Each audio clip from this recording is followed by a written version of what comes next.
Merci d'être avec nous pour cette émission exceptionnelle, car invité spécial, Didier Raoult est avec nous ce soir pour Face à Rioufol. Professeur, merci d'être présent.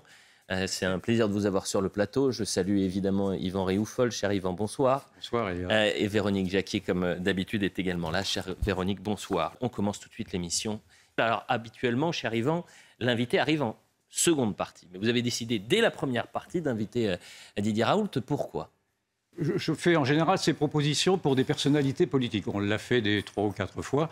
Et en l'occurrence, effectivement, Didier Raoult n'est pas une personnalité politique. Mais j'ai malgré tout pris cette décision. Je vous en ai fait la proposition parce que Didier Raoult a pris une envergure nationale, voire même une envergure politique à son détriment. Parce que vous ne faites pas de politique et vous ne voulez pas en faire, je l'ai bien entendu.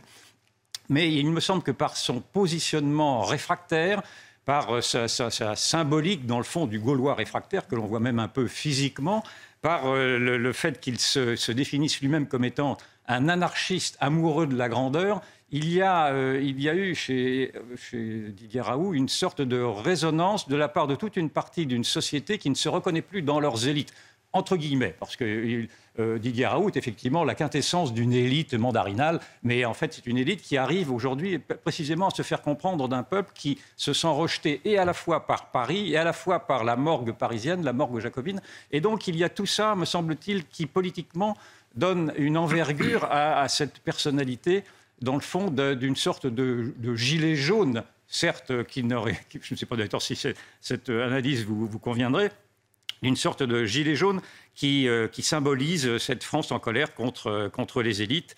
Et d'ailleurs, lui-même a théorisé, dans le fond, cette opposition, puisque dans votre livre, sur votre biographie qui s'appelle Didier Raoult, vous théorisez l'opposition entre les obéissants et les désobéissants. Donc ça, c'est la première raison, c'est cette envergure politique qu'il a prise. La deuxième raison, mais plus personnelle et plus subjective, c'est qu'en effet, depuis longtemps, j'ai un faible pour les parias, pour ceux qui désobéissent, pour les bannis, pour ceux qui sont proscrits, pour ceux que l'on veut faire taire, parce que j'ai toujours eu le sentiment que ceux que l'on voulait faire taire avaient souvent des choses intéressantes à dire. Et comme j'ai moi-même vécu depuis 30 ans dans ce bannissement, au fur et à mesure que j'avais à décrire des réalités qui ne voulaient pas être entendues, je suis devenu très sensible, en effet, à cette incapacité que nous avons aujourd'hui en France à débattre, sinon à être injurié, traité de tous les noms, et singulièrement Didier Raoult en a eu pour lui-même. Je passe sur les noms d'oiseaux, et simplement, il me semble que là aussi, il a révélé l'état d'esprit d'une société qui, malgré tout, par l'injure, veut imposer un discours officiel qui n'est pas le discours des réalités. J'ai même été surpris d'entendre sur votre plateau hier, Elliot Deval, dans l'émission de Mathieu Bock-Côté, notre ami Mathieu Bock-Côté, Alain Finkielkraut lui-même reprochait à Didier Raoult, dans le fond, d'être une sorte de complotiste, d'antivax complotiste qu'il assimilait à l'extrême droite, en reproduisant précisément les phénomènes d'exclusion que lui-même dénonçait quand il s'agissait de brandir la menace de l'antiracisme, afin que l'antiracisme clôt les débats sur tout ce qui nous concerne, sur l'immigration et sur le sentiment de dépossession culturelle. Et donc j'ai été très surpris et un peu navré d'entendre effectivement Alain Finkielkraut reprendre dans ce procédé manichéen de dire que ceux qui s'opposaient à la politique sanitaire étaient des antivax complotistes proches de l'extrême droite. Donc, je n'ai pas eu cette interprétation, mais c'est la vôtre, bien évidemment. C'est ce que j'ai entendu. Oui, J'ai passé 2 fois la bande pour bien me faire comprendre de ceci. Vous nous dites, c'est l'extrême droite, c'est 3 éléments. Donc, anti-américanisme exagéré, pro-poutinisme et complotisme anti-vax. Je reprends vos catégories. Donc ça, ce serait la nouvelle extrême droite. Je suppose qu'il y en a une antérieure. Alors, qu'elles ont en commun? Le concept d'extrême droite, au-delà du contenu que vous lui prêtez en ce moment, qu'est-ce que c'est? À quoi cela réfère, finalement? On dit ancienne extrême droite, nouvelle extrême droite. Il y a un mot commun, c'est extrême droite. Donc, il doit y avoir quelque chose en commun, au-delà de l'ancien et du nouveau. C'est une pensée totalement décollée du réel, extrêmement cruelle, excusez-moi de la pauvreté de ce propos, et une pensée surtout, effectivement, qui cherche derrière le rideau des apparences à voir plus clair. Apparemment, c'est Poutine qui fait la guerre à l'Ukraine. En réalité, c'est l'Amérique qui fait la guerre à la Russie. On vous vend le vaccin, on vous vend... en fait, c'est Big Pharma. Vous voyez, et d'ailleurs, là, on retrouve la vieille extrême droite. Parce que quand on vous dit Big Pharma, on vous dit Pfizer, et quand on vous dit Pfizer, tout d'un coup, surgit bizarrement le nom de Jacques Attali. Et on a vu ça aussi dans le mouvement des Gilets jaunes. Alors, c'est pas une conceptualisation tout à fait satisfaisante, et je connais votre exigence à cet égard, Mathieu Bocoté, mais voilà, c'est la raison pour laquelle, de manière spontanée et presque épidermique, je parle d'extrême droite. Arthur de Vatrigan. Je ne veux pas défendre Michel Houellebecq, je ne suis pas son avocat, mais quand il parle de Philippot, à aucun moment il parle de vaccin. Mais il parle que de ça, Philippot. Non, parce que dans l'entretien, et en plus il faut le prendre plus avec de l'ironie, il explique le problème principal, c'est la contrainte de l'Union européenne, et c'est ce qui empêche la France de retrouver sa souveraineté et donc de régler des problèmes. Et on lui pose la question, il dit en fait aujourd'hui le seul qui veut sortir de l'Europe c'est Philippot. Mais on peut le prendre aussi en mode c'est Philippot, c'est dire si je vais réussir. Et à aucun moment il parle de vaccin, il dit simplement sur l'Europe. Alors après je peux partager votre avis que dans certaines nébuleuses qui représentent quand même pas grand monde, qu'il y ait des adulateurs de Poutine et en même temps des complotistes anti-vax, certes, je pense pas que ça soit le cas de Michel Houellebecq. Non, voilà, peut-être raison. Je vois pas en quoi il est d'extrême droite aujourd'hui. Je trouve que, si vous voulez, cette désinvolture, cette façon de ne pas tenir compte des réalités les plus déchirantes, c'est ça qui me fait peur. C'est-à-dire, c'est l'assassinat de Nemtsov, Navalny en prison, Karamurza condamné à 25 ans de prison, et tout d'un coup, il y a quelqu'un qui vous dit c'est l'Amérique qui a déclenché cette guerre. Donc, c'est traverser des apparences. Alors, peut-être ai-je tort de parler d'extrême droite. Moi, je ne crois pas que j'ai tort, mais bon, c'est traverser des apparences me terrifie. Et c'est bien pourquoi tous ceux qui pensent ainsi, ça n'a pas d'importance, Houellebecq, c'est un symptôme, effectivement, mais c'est un personnage tout à fait singulier. Mais des gens qui pensent ainsi, en tout cas, se retrouvent à l'extrême droite. Même si vous dites que peut-être c'est pas le bon concept, mais en effet, ils se retrouvent tous à l'extrême droite. Et c'est pour ça que moi, je veux continuer à les combattre, même si je ne veux pas de l'idée de canton sanitaire, et que cette histoire d'héritier de Pétain, je ne veux plus en entendre parler. La publicité, on revient dans un instant. Permettez-moi, Alain Finkielkraut, de vous dire que sur le plateau de CNews, pendant la crise sanitaire, il y a pu avoir des gens qui contestaient la politique sanitaire du gouvernement, émettaient des doutes sur le fait de vacciner tout le monde, mais des véritables complotistes, s'il y en a eu, à chaque fois, on a pu remettre l'église au milieu du village. Il y a eu une grande présence de Didier Raoult aussi. Et c'est vous pourriez lui poser la question après. La publicité, parce que Didier Raoult, complotiste. Et donc j'ai été très surpris et un peu navré d'entendre effectivement Alain Finkielkraut reprendre dans ce procédé manichéen de dire que ceux qui s'opposaient à la politique sanitaire étaient des antivax complotistes proches de l'extrême droite. Donc, je n'ai pas eu cette interprétation, mais c'est la vôtre bien évidemment. C'est ce que j'ai entendu. J'ai passé 2 fois la bande pour bien me faire comprendre de ceci. Et donc je suis irrité de cette manière dont Didier Raoult est traité, d'autant que la presse, qui encore cette semaine l'accable de portraits, naturellement, toujours pire encore, n'a jamais elle-même porté la moindre contradiction, le moindre regard critique à ses propres dérives, puisque c'est cette même presse qui s'en prend à Didier Raoult, qui, durant toutes ces dernières années, a cautionné le confinement, a cautionné l'efficacité des vaccins, et n'a pas voulu rendre compte, dans le fond, de cette évidence qui est qu'aujourd'hui, il y a eu une sorte de fake news, en tout cas, une fake news gouvernementale, à dire que le slogan « tous vaccinés, tous protégés » n'était que partiellement vrai, puisque l'on sait maintenant que ces vaccins ne protègent que les cas les plus graves et qu'ils ne protègent pas, en tout cas, à 99%, comme il était annoncé. Donc, je trouve qu'il y a une certaine malhonnêteté également de la part des médias, mais ça, en effet, je reconnais que c'est tout à fait subjectif à vouloir accabler à chaque fois unilatéralement. Et d'ailleurs, ma première question, dans le fond, serait de savoir comment est-ce que vous réagissez vous-même à ce que les médias dressent de vous comme portrait, voire même à ce que Alain Finkielkraut a pu dire, je ne sais pas si vous l'avez entendu, a pu dire de vous en vous traitant d'antivax. Êtes-vous un antivax complotiste? Je vais vous dire, d'ailleurs, c'est pour ça que j'ai écrit cette autobiographie. Moi, je sais très bien quel est mon camp. Dans mon camp, il y a des gens, mes parents, mes grands-parents, qui étaient appelés des terroristes, parce que c'était des résistants, à partir de 40.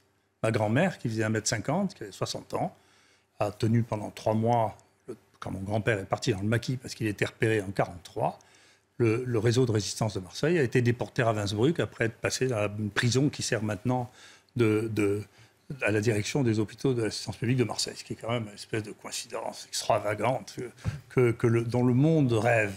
Mon père a déserté de son poste pour devenir médecin-chef de la brigade d'Alsace-Lorraine de Malraux, qui est devenu son grand ami, si vous voulez. Donc moi, je sais quel est mon côté. Et la chose qui m'intéresse, moi, c'est de pouvoir rester en paix avec moi-même et de pouvoir regarder mes ancêtres, dont j'ai le portrait chez moi, avec dignité. Je ne veux pas avoir honte, je ne veux pas avoir peur. Et en même temps, j'aurais honte, si vous voulez, de me plaindre à côté de ce qu'ont vécu les miens. Mon grand-père était en prison en 40 parce qu'il a refusé de se rendre aux Allemands. Il était en prison en 44 parce qu'entre-temps, il était rentré dans l'Orchestre Rouge et qu'il était suspect d'être... Mais malgré tout, on a du mal à penser que vous n'êtes pas blessé par tout ce que vous pouvez lire. Vous allez me dire que vous ne lisez pas. Mais enfin, malgré tout, si vous écrivez ce livre autobiographique, c'est bien parce que vous voulez corriger une image qui ne correspond pas à ce que vous êtes, que vous donnez de vous-même. Je ne sais pas. C'est pour je trouve que c'est bien de mettre les choses en perspective, si vous voulez. Encore une fois, j'entends souvent dire les uns l'élite des uns des autres. Moi, j'ai un de mes parents qui a été pendant longtemps directeur de Normal Sup. Si vous voulez, je ne suis pas ému par les gens qui ont fait l'ENA. Donc ces gens ne m'émeuvent pas. Voilà, c'est pas mon. J'ai un cursus et une histoire qui est la mienne. C'est ce que je dis souvent. Les gens me disent vous avez une bague de rocker. Enfin, je suis la 4e génération d'officiers de la Légion d'honneur, quand même. Vous savez, donc, on a une histoire, quand même, d'accord. Après, ça me laisse une liberté de m'exprimer, parce que, encore une fois, je ne suis pas à la recherche de lauriers extérieurs. Je n'ai pas besoin de popularité, et c'est pas mon métier. Vous n'y êtes pas insensible à la popularité, ne dites pas ça. Je sais pas, je préfère, je suis content. Les chauffeurs de taxi m'adorent, les Africains m'adorent. Globalement, les gens que je rencontre, vous savez, ils essaient plus de m'arrêter pour faire des photos et des selfies avec moi. J'ai pas besoin de CRS autour de moi pour me protéger. Moi, j'entends pas de concert de casserole et on m'insulte pas, jamais personne. Donc, si vous voulez, je préfère cette situation plutôt que celle de ce petit microcosme qui s'excite avec une espèce de... Il y a quelque chose qu'on appelle le quorum sensing en bactériologie. Je me permettrai de vous apprendre ça, qui est les modifications du comportement qui sont dues au fait qu'un certain nombre de gens pensent et parlent de quelque chose. Et quand vous avez suffisamment de personnes qui pensent ça, eh bien, ça augmente d'une manière extrêmement importante la communication entre eux et l'excitation entre eux. Et donc, vous êtes dans un petit monde dans lequel le quorum sensing est atteint, et donc tous les journalistes s'excitent les uns les autres, et comme ils jouent au ping-pong avec des politiques de passage, eh bien, tout ça s'énerve, mais ça ne me concerne pas, je m'en fiche. Ça me gêne un peu dans mes activités, parce que ça a des rebonds, et que les gens s'imaginent que, vous savez, un procès, c'est long, il faut qu'il y ait un procureur qui le saisisse, il faut qu'il y ait des juges qui le fassent. Au bout de 3 ans, on regarde s'il y a vraiment quelque chose ou pas. Et donc, au bout de 3 ans, moi, je sais très bien ce qu'il y a un résultat, il n'y a rien du tout. Donc, tout ça vous n'avez pas répondu à ma question de savoir si vous étiez un anti-vax et un anti-vax complotiste. Non, c'est complètement stupide. D'ailleurs, si les gens ont envie... Alors, il y a une autre chose. Je regrette qu'un certain nombre de gens pour qui j'avais du respect il y a 40 ans, enfin, le temps a passé, soient devenus des Shadok. Vous savez, Shadok, quand j'étais jeune, c'était un dessin animé où on voyait des animaux complètement idiots qui n'avaient que 4 cases. Et donc, Gabus homo. Et donc, quand on avait besoin de leur enseigner quelque chose, il fallait chasser une des syllabes qu'il y avait dans une de ces cases pour leur faire rentrer autre chose. Et donc, là, moi, j'ai l'impression de vivre au milieu des Shadok. Donc, si vous voulez, à chaque fois que vous dites quelque chose, je dis, attendez, mais réfléchissez, les vaccins, c'est utile pour certaines personnes, dans certaines conditions et dans certains endroits. On ne peut pas faire un espèce de totem en disant... Et puis, pour vous dire la vérité, j'ai, moi, écrit en 93... À l'époque, la gauche était plutôt anti-vaccinale et la droite pro-vaccinale. Parce que le monde change, tout le monde oublie ça. Puis ça a tourné en particulier du fait du papillomavirus. Aux États-Unis, la droite est devenue anti-vaccinale et la gauche est devenue pro-vaccinale. Sinon, les gens qui étaient le moins bien vaccinés, c'était les gens de gauche en Californie. Hein. Ça, c'était New Age. D'accord. Et donc moi, je suis passé, après Kouchner, pour faire les dossiers, pour faire rembourser le vaccin de la méningite à hémophilus et le vaccin de l'hémodite B. C'est moi qui ai écrit les dossiers. Ça veut dire que je suis anti-vaccinal. Et quand je suis arrivé au ministère de la Santé 10 ans plus tard, en 2002, la demande de Jean-François Mattei, une des choses que j'ai faites, c'est il faut faire une réunion internationale pour rétablir, encore une fois, après Kouchner, le niveau de vaccination de l'hépatite B au niveau qui est celui des pays développés, parce qu'on avait inventé en France, spécifiquement en France, hein, et les mêmes qui disent maintenant que je suis un anti-vax disaient à l'époque que j'étais payé par l'industrie pharmaceutique au ministère de la Santé. Donc, si vous voulez, tout ça, c'est haro sur le baudet. C'est juste, on peut trouver n'importe quoi, n'importe comment. Donc, ce qu'on est capable de dire, écrire, c'est simplement, c'est de l'ignorance, mais crasse. Il suffit de lire ce que j'ai écrit. J'ai écrit un livre sur les vaccins. Il faut lire pourquoi les vaccins. Ça fait 10 ans que je demande pourquoi est-ce qu'on ne vaccine pas les gosses contre la varicelle qui a disparu aux États-Unis. Il y a 700 000 cas par an en France.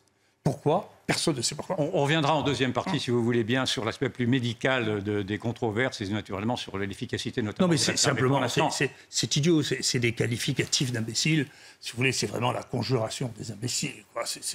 Les imbéciles sortent un mot-clé, alors c'est les antivax, je ne sais pas trop ce que c'est les antivax, si vous dites, écoutez, j'ai le droit de réfléchir, l'idée que ce vaccin va éradiquer une maladie qui est une zoonose, un virus qui mute à toute vitesse, et pour protéger des gens qui n'ont pas de risque, si vous dites, écoutez, vous ne voulez pas réfléchir 5 minutes, on vaccine ceux qui ont un risque, si ça, c'est être anti-vax, c'est la redéfinition de l'intelligence, là, dont on parle.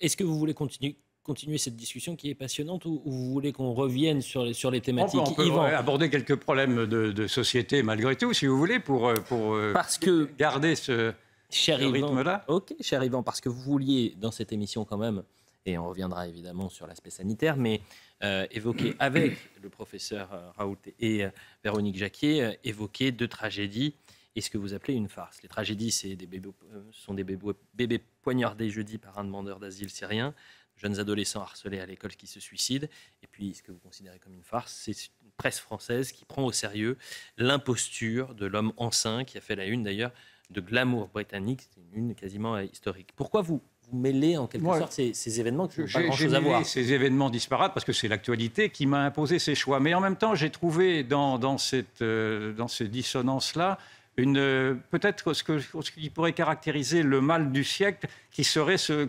dérèglement des esprits. On parle beaucoup du dérèglement climatique, et je pense que le dérèglement des esprits vous inspirera peut-être aussi un commentaire dans la mesure aujourd'hui où on s'aperçoit que beaucoup des élites qui nous gouvernent, beaucoup de gouvernements, beaucoup des élites, beaucoup des médias pensent faux. C'est-à-dire beaucoup de ceux-ci sont maintenant déconnectés du réel, ont une sorte de pensée folle qui a fait qu'effectivement, parce que nous n'avons pas bien pensé les structures du droit d'asile, vous avez eu ce drame atroce de bébés qui ont été poignardés, parce que nous n'avons pas voulu penser une école qui protégeait, nous avons eu ces collèges, ces jeunes filles délaissées par leur hiérarchie scolaire qui se sont suicidées, et parce qu'il y a eu un impensé également sur les changements de sexe. Vous avez maintenant un homme enceint qui a fait la une d'un magazine britannique, et toute une partie de la presse a repris en fait ce mensonge de l'homme enceint. Et je trouve très intéressant de voir que nous vivons aujourd'hui dans cette société du mensonge, et ça me paraît assez révélateur dans le fond de cette incapacité que nous avons maintenant à argumenter, sinon à argumenter sur des faits qui sont des faits trafiqués. Et les médias, de mon point de vue, tombent dans ce piège précisément en participant à cette falsification. Et je vous ai entendu, professeur, nous dire que vous parliez de la conjuration des imbéciles. Qui sont ces imbéciles, dans le fond? Si vous voulez, il s'est petit à petit développé une manière de penser et une hiérarchie des questions qui ne correspond pas à la réalité observable. Je vais essayer de m'expliquer. Il y a quelques années de ça, au moment où on parlait effectivement de l'importance de la communication sur les réseaux sociaux, tout le monde disait, dans les réseaux sociaux, on dit que des bêtises, et puis il y a un très joli travail qui avait été publié où on disait, vous voyez, on va juste tomber en plein milieu.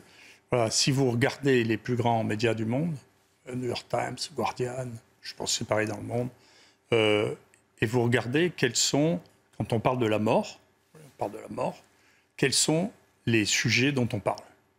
Alors, on parle des homicides, du terrorisme, des suicides.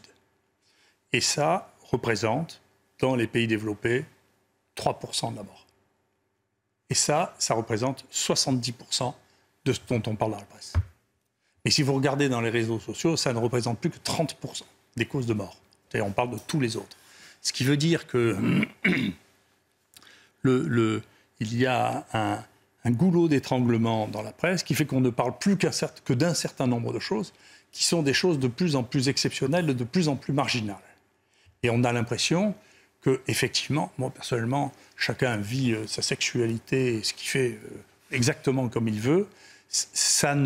Le fait de ne plus penser qu'à ça ne représente pas le fait que, brutalement, 80% de la population a changé ses habitudes sexuelles. Je ne le crois pas plus que je crois que le risque le plus important de mourir, ce soit des drames que l'on observe, mais qui ne représentent qu'une partie extrêmement faible des risques et des problèmes auxquels nous faisons face. Donc il y a, on n'y peut rien, il y a une espèce de sensationnalisme qui s'est installé depuis des lustres dans la communication, et finalement on ne parle plus que de choses qui sont totalement exceptionnelles, si vous voulez, qui ne représentent pas les problèmes de fond que nous voyons actuellement. Je vais vous donner un exemple peut-être plus précis.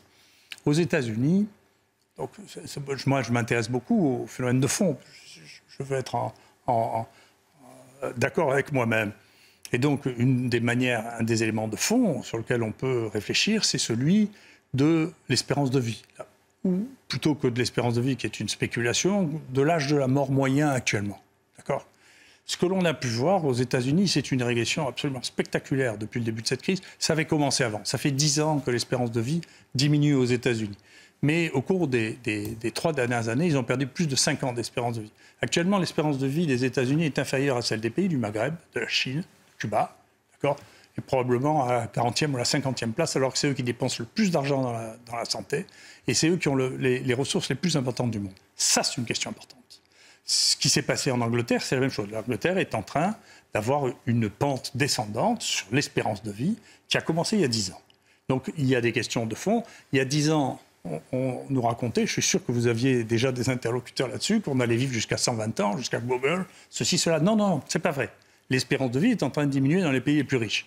Ça, c'est un problème de fond. C'est pas un problème ponctuel. C'est un problème de fond. Et c'est pas, effectivement, quelques éléments ponctuels.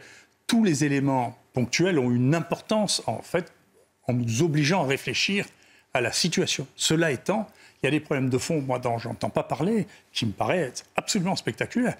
Là, il y a eu une épidémie de drogue absolument phénoménale, instrumentée par McKinsey et l'industrie pharmaceutique, l'Oxycontin.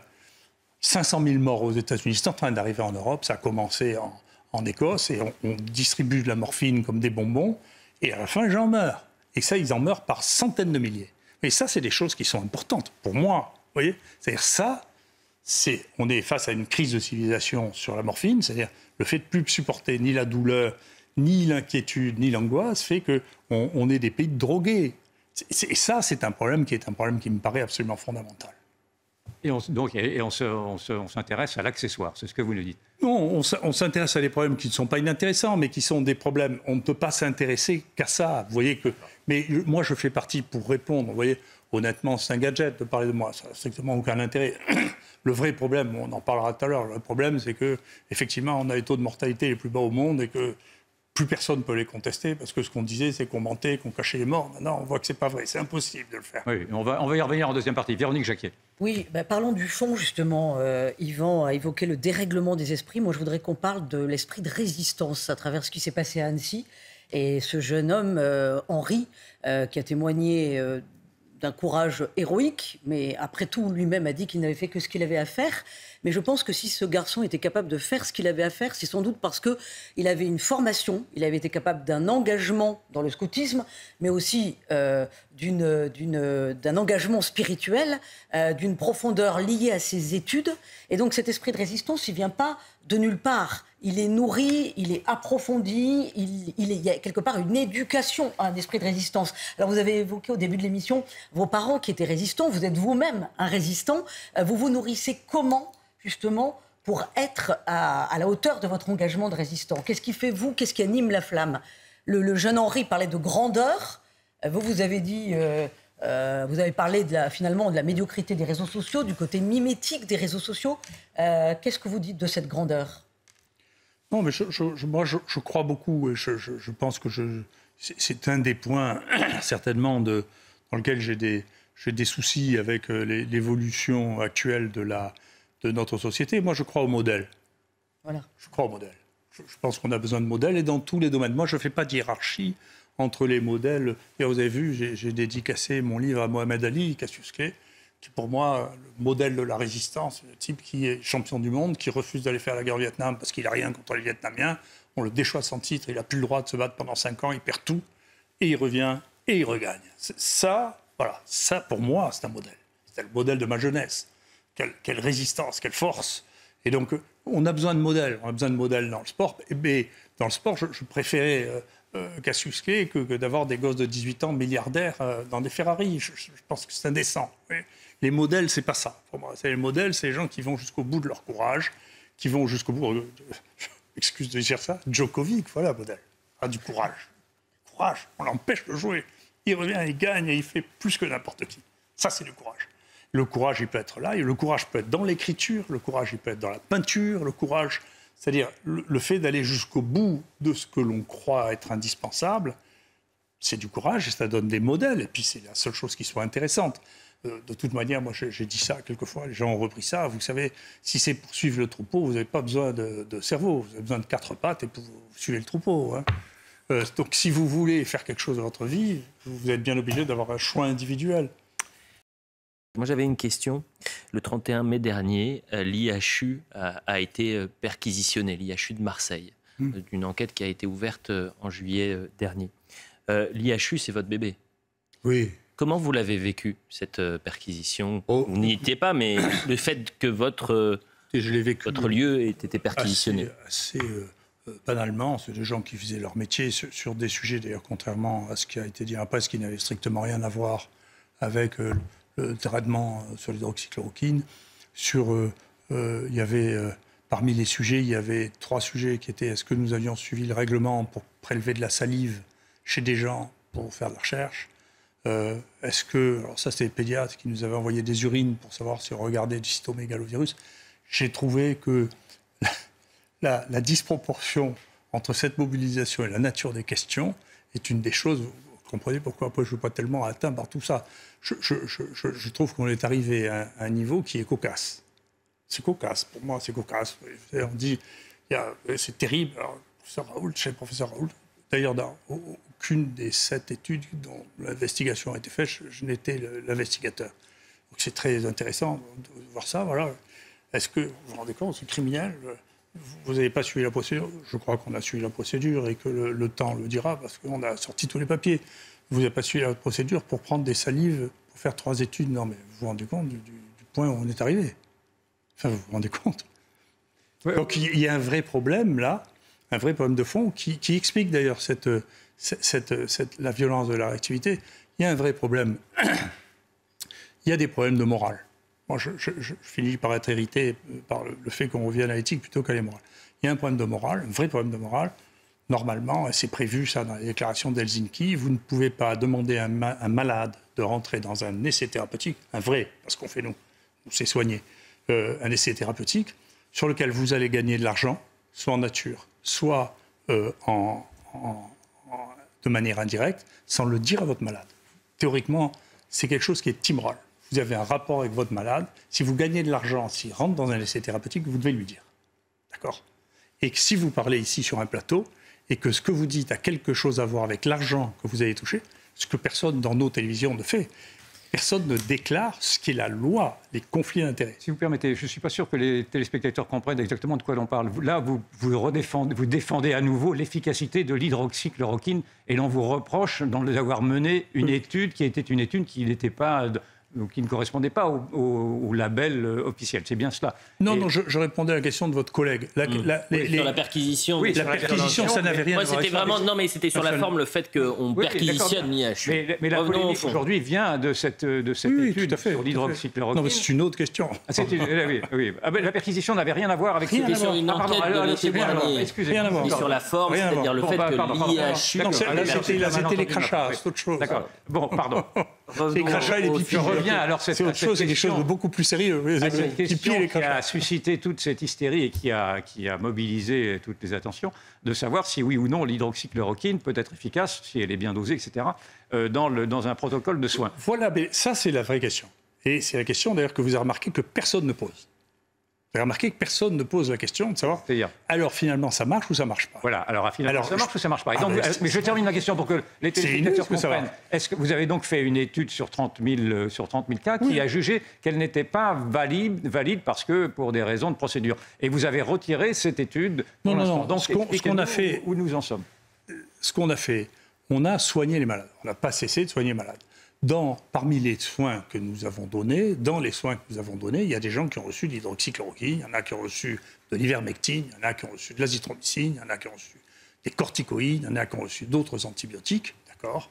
Ce qui est, et si vous regardez, au lieu de vous focaliser sur 2 études dont je vous dirai tout le mal que je pense, vous regardez ce qui a été fait dans le monde, il y a eu 2600 études qui ont été faites sur les traitements des Covid, des traitements comparatifs des Covid, les études précoces et les études tardives.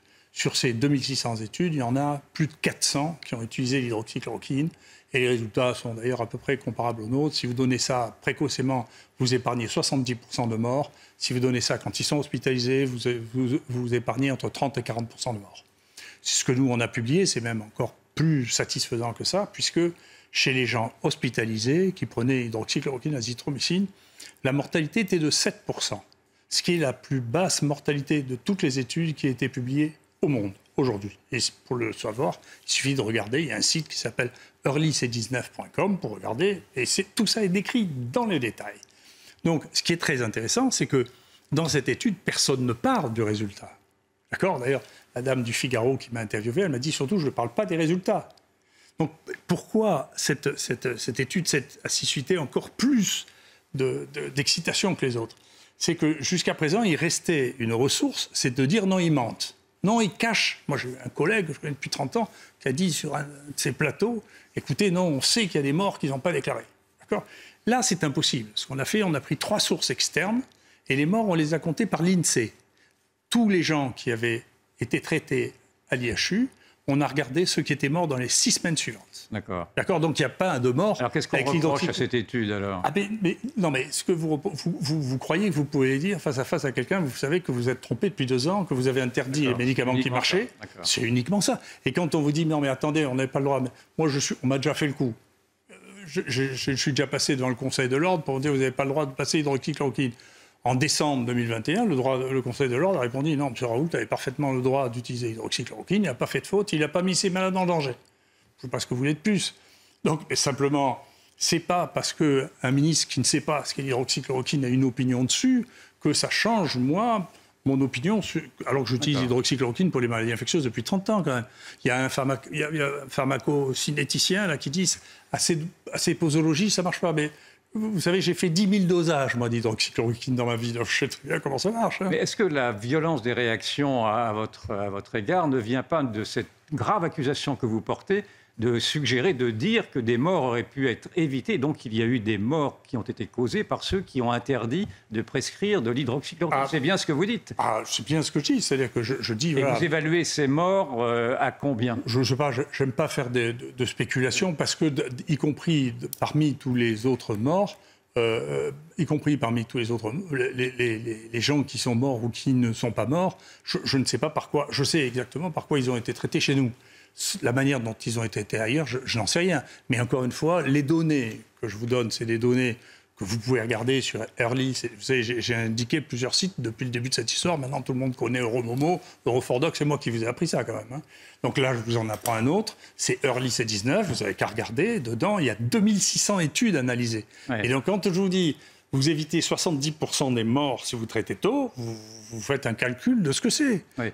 Mais pourquoi avez-vous retiré cette étude qui avait été mise en ligne? Non, mais après, précisément, c'est que cette polémique était vous vous rendez compte que quand même, il y a un ministre qui s'est permis de dire devant le Sénat il y aura des sanctions contre tous les signataires de cette publication. Dedans, il y a des jeunes. Moi, personnellement, ce que dit le ministre, j'attendrai ce que dira la justice s'il y a quelque chose à dire. C'est pas sûr que le ministre ait moins d'ennuis que moi dans les années à venir, vous savez. Mais pour les plus jeunes qui sont face à cette situation... C'est pour les protéger, donc. C'est pour les protéger. Vous savez, c'est le règne par la peur, actuellement. On essaie de terrifier les gens par la peur. Ouais. Donc, si vous restez sur cette... Et donc, moi, je ne veux pas que dedans, ceux qui avaient le plus peur se retirent. Et, en quoi ceux qui soutenaient ce travail auraient dit c'est des traîtres. Et donc, on a dit, écoutez, on prend une décision collective qui est de dire, on enlève ce papier-là, et puis, si un autre papier doit y être, et il y en aura un, moi, j'y serai parce que j'ai peur de rien. Et je ne veux pas entraîner des gens à être menacés, à avoir des sanctions, parce qu'il y a des gens qui manient des outils dont je ne pensais pas que je verrais un jour. Véronique Jacquet. Oui, vous avez évoqué tout à l'heure la question des conflits d'intérêts. Est-ce que vous pouvez nous en dire plus sur justement ce que vous avez un jour suggéré, à savoir des conflits d'intérêts chez certains de vos adversaires? Écoutez, c'est pas... Après, là aussi, c'est facile à voir. Hein. Il y a un site qui s'appelle là Eurofordox. Vous pouvez regarder. On a regardé très facilement. Dans les sociétés savantes qui ont signé cette espèce de pamphlet contre moi ont reçu 37 millions d'euros de l'industrie pharmaceutique ces dernières années. Donc, ce n'est pas un peu d'argent. Hein. C'est énormément d'argent. Donc on est dans une situation dans laquelle les gens font comme si c'était du complotisme de dire que les industriels qui vendent, qui commercialisent, peuvent faire de la corruption. Pas dire qu'ils le font tout le temps, mais ils peuvent le faire. Et l'industrie pharmaceutique, comme l'industrie automobile, comme le pétrole. Vous appelez ça de la corruption? C'est de la corruption. Mais tout le monde appelle ça de la corruption. Il n'y a que dans ce pays qu'on ne sait même pas que ça existe. Ouais. Aux États-Unis, vous ne pouvez pas vous faire offrir un café par un industriel. Vous n'avez pas le droit. Je sais pas, il y a une dizaine d'États, dont le Massachusetts, où vous ne pouvez pas accepter de boire un café qui vous est offert. Moi, ça fait depuis 1999 que je n'ai pas accepté de prendre un repas payé par l'industrie pharmaceutique ou un café ou une bière ou un cadeau. Parce que ça change la nature des rapports et ça n'est pas comme ça qu'on fait. La loi française impose, elle n'est pas appliquée. Et vous ne l'appliquez pas, de demander aux gens, quand ils parlent d'un sujet, pour savoir s'ils n'ont pas un conflit d'intérêts. Si vous le faisiez, vous n'avez qu'à regarder le nom de tous les gens, puis vous le regardez, c'est pas difficile, vous regardez le nom, vous regardez combien ils ont reçu dans les 7 dernières années, vous allez être effaré. Et ça, c'est un problème de morale, c'est-à-dire que les déclarations de conflit d'intérêts, c'est un problème de morale qui est effectivement parfaitement clair dans la déclaration d'Helsinki, qui devrait être notre point commun dans l'éthique. Notre point commun dans l'éthique, c'est pas de savoir si vous avez demandé 4 fois d'utiliser de la salive ou du pipi, c'est de savoir, attendez, je suis en train de gagner de l'argent sur votre dos sans vous le dire. Ça, c'est un problème moral. Une autre... Donc les cobayes, moi, je sais où ils sont. Et puis je vais finir sur l'éthique pour vous dire quelque chose. Il y a eu un vrai problème de décès illégal. Un vrai problème. C'est le problème de la vaccination généralisée. Pourquoi ? Parce que pour pouvoir faire quelque chose qui est encore en phase 3, ce qui était le cas du vaccin, on est obligé de vous demander votre consentement éclairé. C'est-à-dire, on est obligé de vous dire, écoutez, voilà, ce vaccin est en phase 3, est-ce que vous êtes d'accord pour qu'on vous le fasse ? D'accord ? Mais le consentement éclairé, si vous regardez, pareil, la déclaration d'Helsinki, ça veut dire qu'on vous menace, on ne vous demande pas un consentement éclairé avec un revolver sur la tempe. On vous dit le consentement éclairé... Le revolver étant le pass vaccinal. Le pass vaccinal, l'emploi, fou dehors si vous ne le faites pas. Donc, le consentement éclairé, dans tous les papiers, c'est pour ça que je peux vous dire, il y a des centaines de papiers qui passent par la commission de protection des personnes, on dit et on explique bien précisément, si vous refusez, vous n'aurez aucune conséquence négative, sauf pour ça. Ouais. Et on ne dit pas, on n'exige pas dans les comités de protection des personnes que les gens mettent dans l'information aux patients que le médecin qui l'inclut dans son protocole va gagner de l'argent. Ouais. D'accord ? Ça, c'est des problèmes moraux. C'est pas de la fantaisie. Quant à nous, ce que l'on a fait, on a traité les gens comme on pensait qu'on devait le traiter pour le mieux. On avait publié d'ailleurs la moitié de cette étude l'année dernière sur la moitié des gens, il y en a 13 000 sur les 30 000 qui ont déjà été publiés. On n'a jamais fait que continuer ce qui marchait. Et imaginez que vous veniez, les gens qui venaient chez nous, ils venaient pour être soignés. Hein. Imaginez que je vous dise, écoutez, voilà, on a publié, nous, que ça diminuait la mortalité de 50%, mais je ne peux pas vous le donner, donc je vais vous donner quelque chose dont je ne sais pas si ça marche. Vous êtes un peu fou. Et précisément sur cette affaire des vaccins, la presse vous a fait dire que dans le fond, vous étiez revenu sur vos réticences à admettre l'efficacité des vaccins, dans la mesure où vous auriez dit que les vaccins avaient évité des morts par là, en tout cas, des personnes âgées. Est-ce que vous confirmez que les vaccins, malgré tout, peuvent être efficaces? Tout à fait. Est-ce qu'ils sont efficaces en règle générale? Ou parce que vous avez l'air de suggérer que d'avoir fait vacciner tout le monde était inutile. Est-ce que c'était inutile? Est-ce que c'était utile? Quel est le bilan que vous tirez de ces vaccins? Écoutez, la vaccination... D'abord, tout ça est venu du fait qu'au lieu d'avoir des gens qui réfléchissent, on avait des informaticiens qui faisaient des statistiques. Tout ça n'avait pas de sens. C'est-à-dire que nous, on savait déjà que le virus faisait des allers-retours avec les animaux. Donc, qu'est-ce que vous faites pour les animaux? Donc, si vous dites, voilà, mettez un vaccin, la baguette magique, j'ai expliqué plusieurs fois, il n'y a pas de baguette magique. Vous ne pouvez pas avoir une baguette magique en vaccinant les hommes qui va empêcher que les virus qui sont passés chez les animaux reviennent chez l'homme. Nous, on sait que la plus grosse, celle qui a le plus tué d'épidémie, elle vient de l'élevage de visons d'Eure-et-Loir. Il n'était pas vacciné. Après, maintenant, on sait qu'il y a les chats, on sait qu'il y a les chiens, on sait qu'il y a maintenant, avec le Omicron, on sait qu'il y a les muridés, peut-être les surmulots. Vous aurez peut-être ça, un nouveau variant qui viendrait, les surmulots parisiens. Mais globalement, donc, quand vous parlez d'une zoonose, c'est une maladie qui est commune à l'homme et aux animaux, vous ne pouvez pas penser qu'en vaccinant que les hommes, vous allez arrêter l'épidémie. C'est ce qui s'est passé. Vous avez vu disparaître l'épidémie. Vous n'avez pas vu disparaître l'épidémie. D'ailleurs, Pfizer l'a dit lui-même, c'est pas du complotisme, il a dit nous n'avons jamais testé la contagiosité. Ils n'ont pas testé la contagiosité. Donc la vaccination générale, ça n'avait d'intérêt que si on pouvait éviter la contagiosité. Sinon, il fallait cibler, comme on aurait dû le faire depuis le début, il y aurait beaucoup moins de morts, la population qui risque de mourir. Or, la population qui meurt, c'est la moitié des gens qui sont morts avaient plus de 85 ans. Nous, l'âge de la mort moyen chez nous, c'est 80 ans. C'est pas... Et donc, on sait qu'il n'y a pas de mort avant 50 ans ou avant 45 ans. Il y en a un sur 10 000 infectés. Ouais. Donc, pour pouvoir éviter une mort chez les moins de 45 ans qui n'ont pas de pathologie par ailleurs, je sais pas, il faut faire 1 million de vaccins. Donc, il y a eu une erreur à faire vacciner la population entière. On est bien d'accord, c'est bien ce que vous êtes en train de dire. Ouais, et singulièrement les enfants, c'était également inutile. Et donc, il ne fallait donc faire vacciner que les personnes au-delà de 85 ans. C'est ce que vous nous dites. Non, au-delà. Vous remarquez d'ailleurs, je suis très content. Vous voyez, le président Macron dit comme moi. Maintenant, il dit qu'il faut vacciner les gens de plus de 75 ans. 75 ans. Donc, ce que l'on reproche là, c'est quoi? D'avoir dit ce qui se passait, parce que je suis un vrai scientifique.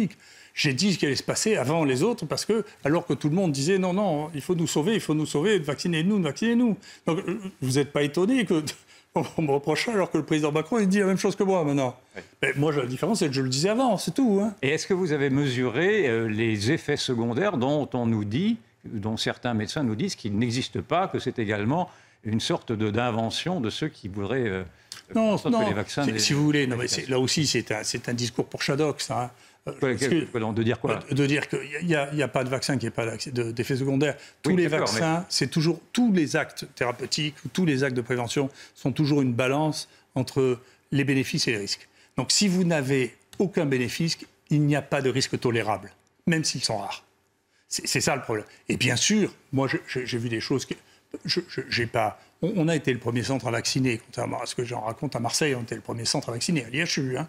Et donc, il se trouve qu'on a eu une personne qui a été vaccinée et qui a fait, comme c'est très bien décrit, il n'y a que les ignorants qui ne savent pas ça, les vaccins avec AstraZeneca donnés, mais maintenant ça a été décrit à Pfizer aussi, donnent des thromboses d'une veine du cerveau, qui se traduit par une thrombose de la veine de la centrale de la rétine, qui fait que les gens perdent un œil. Et la jeune fille n'a toujours pas récupéré la vision. C'est quelque chose qui a été écrit. Moi, j'étais le premier à le dire en France. On ne peut pas dire que ce n'est pas vrai. Les Anglais ont retiré la vaccination par AstraZeneca chez tous les gens qui avaient moins de 50 ans. Moi, j'ai dit, attention, c'est les femmes de moins de 50 ans qui font ça. J'étais le premier à le dire. Mais tout le monde est d'accord avec ça. Les myocardites, ce n'est pas moi qui les ai inventés. C'est les Israéliens qui l'ont décrit. Maintenant, jusqu'au moment où on a eu les examens à l'impact des gens qui étaient morts de ça, il y a des gens qui disaient que soit c'était pas vrai, soit c'était pas grave. Donc, ça ne veut pas dire que ce soit fréquent, mais ça veut dire que comme il n'y a pas de bénéfice quand on a moins de 45 ans à être vacciné, et que les gens qui sont... C'est pour ça qu'il n'a pas eu tort Djokovic. Les gens qui font des myocardites, c'est les gens qui ont entre 15 et 25 ans. le risque et le bénéfice ne sont pas de même nature. Donc les risques, si je vous comprends bien, les effets secondaires qui existent dans tous les vaccins, j'ai bien compris, dans tous les médicaments, sont quand même, malgré tout, concernant ces vaccins anti-Covid, bien supérieurs à la moyenne des effets secondaires. C'est ce que vous nous dites aussi. Je ne sais pas. Il y a beaucoup d'effets secondaires qui n'ont pas été très étudiés. Là, il est sorti un travail, par exemple, moi je connaissais parce que, encore une fois, j'ai été très impliqué au moment du bioterrorisme. Et au moment du bioterrorisme, s'est posé d'un coup la question, est-ce qu'il faut revacciner? Parce qu'il y avait encore des gens qui font des modèles qui disaient, écoutez, si Saddam Hussein a le virus de la variole et qui relargue 10 personnes infectées avec le virus de la variole dans 10 hubs d'aéroports, il y aura 1 million de morts. Donc tout ça, c'était de la science-fiction. Et du coup, ils ont vacciné tous les soldats américains parce qu'ils se sont auto-intoxiqués eux-mêmes avec le virus de la variole, dont on n'avait jamais étudié à l'époque proprement, parce qu'on vaccinait que les enfants, les tout petits, les effets sur les adultes jeunes. Et donc là, ils ont eu effectivement des morts par myocardite, et c'est la première fois qu'on voyait qu'il y avait autant de morts par myocardite. Donc maintenant, on sait que c'est vrai. On a découvert l'importance des myocardites seulement il y a 20 ans, au moment de la guerre du Golfe. C'est à ce moment-là qu'on s'est rendu compte du fait qu'il existait des myocardites et que donc les gens ont commencé à se poser la question de savoir s'il ne fallait pas, quand les gens avaient des douleurs après vaccin, vérifier que ce n'étaient pas des myocardites légères ou sévères. Donc c'est un domaine qui n'était pas connu et qui n'était pas exploré. Donc maintenant qu'on l'explore, on en trouve. Donc encore une fois, tant qu'il existe, vous savez, la lutte, tout ça, et encore une fois, je m'excuse de répéter, tout ça montre la totale ignorance de la plupart des gens qui parlent de ça. Si vous voulez savoir si un vaccin marche, moi j'ai fait des cours toute ma vie sur les vaccins. Un vaccin qui marche, d'abord, c'est des vaccins qui marchent sur des maladies qu'on fait qu'une fois. Si vous faites une maladie qui fait la rougeole, la rubéole, la varicelle, encore une fois, qui n'est pas remboursée ni même recommandée en France, les oreillons, tout ça, c'est des maladies que vous ne faites qu'une fois. C'est des maladies de l'enfance, on fait ça qu'une fois. Là, de trouver un vaccin qui marche, c'est très facile, puisque on a une immunité, ça marche moins bien que l'immunité naturelle. Parfois, il faut faire 2, 3 vaccins, mais ça marche. Et donc, qu'est-ce qui se passe? La maladie disparaît. Et donc, vous voyez, toutes ces vaccinations, vous avez vu, la diphtérie, la polio, ça a disparu à 99%. Tout ça, vous avez une cassure et ça disparaît. Sur la grippe, on connaît bien la grippe, on fait des vaccinations sur la grippe depuis très longtemps. Vous ne voyez pas la grippe disparaître, il y a toujours autant de grippe. D'accord? Donc, vous ne pouvez pas dire que tous les vaccins ont le même effet. Il y en a qui éradiquent les maladies, mais quand vous êtes dans une maladie dans laquelle il y a des virus qui se remarient entre eux pour faire de nouveaux virus ou qui mutent, pour avoir quelque chose qui soit définitif sur quelque chose comme ça, vous n'y arrivez pas. Et c'est pas la grippe, ça ressemble beaucoup au coronavirus. Une zoonose, il y a des morceaux qui se recombinent, les virus changent, et les maladies pulmonaires comme ça sont assez peu immunisantes en réalité. Vous savez bien, on peut même faire 2 grippes dans l'année. Donc là, nous, on savait très tôt que les coronavirus, vous pouviez faire 2 infections par le coronavirus à 6 mois d'intervalle. Donc, ça veut dire que vous n'arriverez pas à avoir un vaccin qui aura une efficacité qui sera supérieure à celle de l'infection naturelle. Donc ça, c'est juste de la connaissance basique. Je vois que Véronique vous pose des questions, mais il n'y reste plus qu'une minute. Oui, rapidement, avec du recul, le confinement, c'était une bonne idée ou pas? Et pour vous, quelle est l'origine du Covid?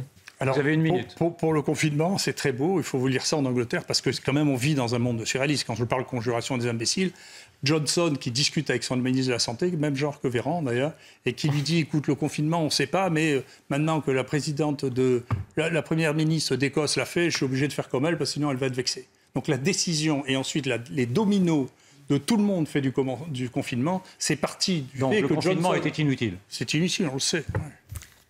Et d'où vient le Covid? Honnêtement, le Covid, il vient de là où venait le SARS, où venait le MERS Corona. C'est le même point, c'est-à-dire très vraisemblablement, pour pouvoir créer les virus, si vous voulez, il faut avoir une population monstrueuse. C'est le cas des chauves-souris. Dans une grotte grande comme ça, vous pouvez avoir 2 millions de chauves-souris et qui ont 4 à 5 coronavirus différents. Et ces virus se recombinent entre eux. Donc c'est de là qu'est parti le MERS, c'est de là qu'est parti le SARS, mais celui-là avait une différence par rapport à tous les autres, et ça c'est de la science, c'est qu'il avait une mutation dans l'appareil de reproduction du virus. Vous ne croyez pas à une fabrication humaine? Non, personne ne sait ça. Un grand merci à vous, Yvan Rioufol, merci Véronique Jecquier, merci également Didier Raoult.